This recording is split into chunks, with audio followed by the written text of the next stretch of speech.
Bonjour, nous sommes à l'hôtel Chateaubriand aujourd'hui, Paris 8e, et nous accueillons Catherine Lay. Catherine, bonjour. Bonjour. Vous venez nous parler un peu de référencement. Vous avez une carrière qui est assez longue et variée. Vous avez commencé des études de maîtrise de sciences économiques à Paris 2. Vous avez fait ensuite un master économie et droit international en Angleterre, à London Guildhall. Vous avez travaillé ensuite chez Lanceur, au Gilvy. Vous avez travaillé en Micro Warehouse, qui était un distributeur en France. Vous avez ensuite travaillé pour Silicon.fr. Vous avez importé des premiers sites web en France pendant plusieurs années. Et vous avez rejoint en 2005 le pôle ESCG, où vous êtes aujourd'hui responsable de tout ce qui est département digital marketing. Et vous allez vous avez fini d'écrire un livre qui va être publié en octobre de cette année, dans une boîte à outils du digital entrepreneur. Donc, merci beaucoup d'accepter de venir nous voir aujourd'hui. Et la première question que j'ai envie de vous poser, c'est quels sont les principaux facteurs de référencement aujourd'hui sur l'Internet? Alors ça, c'est une question que posent beaucoup les entreprises aujourd'hui. Quels sont les facteurs principaux? Alors, il y a plusieurs facteurs. Moi, je pense qu'il y a trois facteurs. D'un côté, il y a une partie technique, mais une partie technique qui a de moins en moins de place aujourd'hui. On va dire c'est peut-être 10% simplement, qui correspond à toute la partie balisage. Il y a une partie qui est sur les contenus, mais les contenus, les contenus étaient très très importants, surtout avec Google Panda, mais donc pas avec Penguin, un petit peu moins. Mais au niveau des contenus, ça va être 30%, on va dire. Et puis le reste, les 60% qui restent, c'est vraiment tout ce qui est lié à la popularité. Donc, si on repart sur la partie technique, qu'est-ce qu'il y a vraiment qui compte? C'est simplement que le site il soit clean à sa mise en ligne, c'est-à-dire qu'il ait un code propre. Donc là, on peut le checker, ce code. On peut utiliser par exemple un vieil outil qui marche très bien, qui est le W3C validateur, qui permet de voir les erreurs de code. Il faut qu'on ait des balises title qui soient bien écrites, d'accord, en rentrant dans le code source, et les balises description, c'est tout. C'est les seules parties techniques qui vont être importantes. Et après, avoir des réflexes aussi au niveau technique. Par exemple, j'ai une page qui n'existe plus, je pense à la rediriger. Pour la rediriger, je vais faire plutôt une redirection 301, qui est une redirection permanente, parce que c'est celles qui vont plaire au niveau de Google. Mais le site, au niveau technique, il doit simplement être comme une personne pour un entretien. Donc là, il y a une notion, en fin de compte, de logique. C'est-à-dire, je vais à un entretien, je m'habille. Et c'est pareil au niveau du site. Je vais me présenter sur Google, je suis propre. Et donc, j'ai un code qui est bien rempli. Après, la partie contenu, le contenu, il y a trois niveaux quelque part. Il faut qu'il soit vivant, contenu, c'est-à-dire qu'il change régulièrement.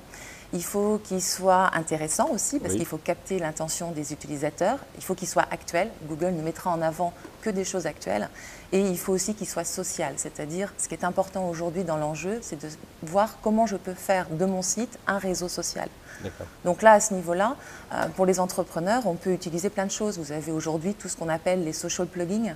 Donc les social plugins classiques, c'est tout ce qui vous permet de liker un contenu, qui vous permet en fin de compte de tweeter un contenu qui vous plaît, d'épingler un contenu avec Pinterest, de pouvoir le plus c'est Google, donc c'est important quand même d'utiliser aussi tous ces plugins Google. Et puis vous avez aussi toute la partie sociale qu'on peut avoir avec par exemple la Common Box qu'on peut mettre de Facebook qui permet de pouvoir commenter en direct un produit que je regarde sur un site avec mes amis. Et si on regarde en moyenne, un individu a 300 amis sur Facebook. Donc par exemple, si je commente, je veux voir une robe sur Internet, je me pose une question, est-ce que je l'achète ou pas pour aller à un mariage? Je peux demander l'avis à mes amis. Qu'est-ce que vous pensez de cette robe? Eh bien, mes amis vont pouvoir découvrir le site de l'annonceur. Donc ça, sur ce contenu, c'est ça, on va le rendre social. Donc là, je parle de Facebook, mais il y a aussi, par exemple, le @anywhere de Twitter, qui permet de tweeter en direct sans quitter le site. Et la troisième partie, la plus importante, c'est la popularité. Donc la popularité, là aussi, il y a plusieurs niveaux. D'un côté, il faut que mon site, on parle de lui. Donc là, c'est le vieux web avec toujours continuer à avoir des liens, mais des liens de qualité sur des sites référents. C'est vrai que c'est mieux d'avoir un site, par exemple, qui fait un lien qui est un site de presse, parce que ça donne du crédit à mon contenu. Donc ce n'est pas la peine non plus d'aller faire plein de liens et de faire 20 000 liens par jour, ça ne marchera pas. C'est des techniques de black hat. Ce qui est important dans la popularité, c'est d'avoir un site qui va être également aussi repris sur les réseaux sociaux. Ça veut dire de pouvoir créer de l'engagement sur ces réseaux sociaux. Donc là, c'est important pour un entrepreneur aujourd'hui de penser que oui, il a son site, il le rend social, mais il va également avoir une présence dans Facebook, dans Pinterest, dans Google+. Il faut qu'il sélectionne les réseaux sociaux principaux et puis bien entendu Twitter. Alors justement, revenir sur les réseaux sociaux, quels sont les, puisqu'il y en a de plus en plus, et il y en a de très nombreux, quels sont les par ordre de priorité en fait, les réseaux sociaux sur lesquels il faut créer un compte, il faut être présent, il faut l'animer, en termes de référencement toujours? Alors, selon moi, il y a Facebook, qui est l'incontournable. Sur Facebook, c'est important d'avoir une page pour une entreprise et puis essayer d'avoir de l'engagement. Et attention, hein, l'engagement, ce n'est pas d'avoir des fans. Le nombre de fans, aujourd'hui, tout le monde s'en fiche. Ce qui est important, c'est d'avoir des personnes qui vont laisser des commentaires, des personnes qui vont liker vos contenus, mais surtout qui vont... Parce que liker, c'est quelqu'un de timide. Hein, il faut plutôt qu'il écrive et qu'il aille publier, d'avoir un mur ouvert et de jouer sur la transparence à ce niveau-là. Après, le deuxième, pour moi, c'est Twitter. Oui. C'est vrai que Twitter, c'est très important. En plus, Twitter, on peut toucher énormément de monde. Twitter, ça peut nous permettre de faire des relations presse. On peut tout à fait créer des listes de journalistes et les mentionner lorsqu'on va tweeter des contenus ou des nominations dans notre entreprise ou une sortie d'un nouveau produit. Et dans Twitter, l'idée, c'est d'avoir des retweets. Plus j'aurai de retweets, plus je vais grimper en référencement. Après, Google, oui, parce que c'est quand même Google+, appartient à Google, donc je pense que quelque part, ça a forcément une influence. Oui. En revanche, c'est peut-être pas le réseau social sur lequel je passerai le plus de temps, mais oui, il faut avoir une page dans Google+, et puis prendre l'habitude d'aller +C1 les contenus, et pas +C1 que ses contenus, mais aussi +C1 les contenus de ses concurrents, parce que sinon, c'est pas naturel. Oui. Et dans le référencement, ce qu'il faut, c'est toujours être naturel. Donc, je vais pas +C1 simplement ce que j'ai, enfin ce que je fais, mais je vais aussi +C1 ce que les autres font. Et puis le quatrième, pour moi, qui est très important en référencement, c'est Pinterest. Pinterest, il est nouveau. Sur le web, en référencement, il y a toujours un petit peu une technique, premier arrivé, premier servi. C'est un peu comme dans les repas de famille nombreuses. Il faut arriver en premier à ce niveau-là. Et sur Pinterest, je pense que pour l'entreprise, c'est intéressant de créer des boards et surtout de faire attention aux noms qu'ils vont donner à leur board. Oui. C'est-à-dire que si l'entreprise, par exemple, est un fleuriste en ligne, s'il veut se positionner sur livraison de fleurs, eh ben, ça vaudrait le coup d'avoir un board qui s'appelle livraison de fleurs. À ce niveau-là, il va bien ressortir aussi. Non. Aujourd'hui, il y a une nouvelle version de Panda. Il y a Panda, maintenant il y a Penguin. Quels sont les changements principaux en fait par rapport à une personne qui faisait du référencement il y a 3 mois et une personne qui fait du référencement aujourd'hui? Quelles sont les choses qui doivent changer dans sa manière de faire? Alors, il y a plusieurs choses. Déjà, Penguin, je pense qu'il va falloir faire attention, c'est un petit peu la chasse aux sorcières, c'est-à-dire que sur Penguin, il va falloir éviter justement d'avoir plein de liens qui proviennent d'une quantité de sites qui n'ont pas de crédit, qui ne donnent pas de crédit, qui ne sont pas intéressants et qui sont des sites qui sont là que pour faire des liens. Donc ça, il faut déjà éviter et on va dire qu'on va faire du NSEO, du no SEO, c'est-à-dire qu'on va essayer de se déréférencer sur ces sites-là. Okay. Après, la deuxième évolution qui est importante, c'est qu'aujourd'hui, dans le référencement, il va falloir anticiper les questions que peuvent se poser les internautes. C'est-à-dire qu'a priori, avec tout ce que Google a lancé sur la semantic search, il va falloir que notre site réponde aux questions. C'est-à-dire que je crois que dans le mécanisme, un internaute fait une recherche et Google va imaginer ce que l'internaute, en fin de compte, pourrait se poser comme question en faisant une recherche. Donc nous, en tant que marketeurs, il va falloir imaginer ce que Google peut imaginer que les internautes se posent. Donc il y aura un gros changement au niveau du contenu et puis avec Penguin, le web devient de plus en plus social. Donc oui, toujours récupérer de l'engagement. Et alors en termes d'outils, quels sont les outils qui sont utilisables aujourd'hui pour justement valider, développer le référencement sur Internet? Alors, il y a beaucoup d'outils qu'on peut utiliser. Ce qu'il faut savoir, c'est que le référencement aujourd'hui, c'est facile, c'est à la portée de tout le monde. Il ne faut pas être un techno pour faire du référencement. Il n'y a pas de prérequis pour faire du référencement. Il y a beaucoup de bon sens. C'est vrai, pensez toujours, en fin de compte, comment Google gagne de l'argent. Google gagne de l'argent parce qu'ils vendent de la publicité. Pourquoi ils vendent de la publicité? Parce qu'il y a de l'audience. Et pourquoi il y a de l'audience? Parce qu'on va sur Google. Et pourquoi on va sur Google? Parce qu'on trouve des choses actuelles. Donc là aussi, encore une fois, le poids du contenu et de l'actualité. Mais pour répondre à votre question au niveau des outils, sur les outils, il y a plusieurs types d'outils. Il y a des outils gratuits qui sont les vieux outils, comme par exemple le générateur de mots-clés. Ça, c'est très pratique. Hein. Ça me permet de savoir s'il y a une demande. Par exemple, bah oui, livraison de fleurs, je veux me positionner dessus. Et si c'est recherché 500 fois par mois, au niveau business, ça ne vaut pas le coup. Donc, on va regarder le volume de recherche. Il y a Google Trends, qui est intéressant, qui peut me permettre d'identifier les saisonnalités de recherche par rapport aux mots. Après, si je n'aime pas le code, eh ben, il y a des outils comme SEO Quake qui me permet de pouvoir aller voir mes balises title, mes balises description, de pouvoir savoir aussi depuis quand existe mon nom de domaine, qui va m'aider là-dessus.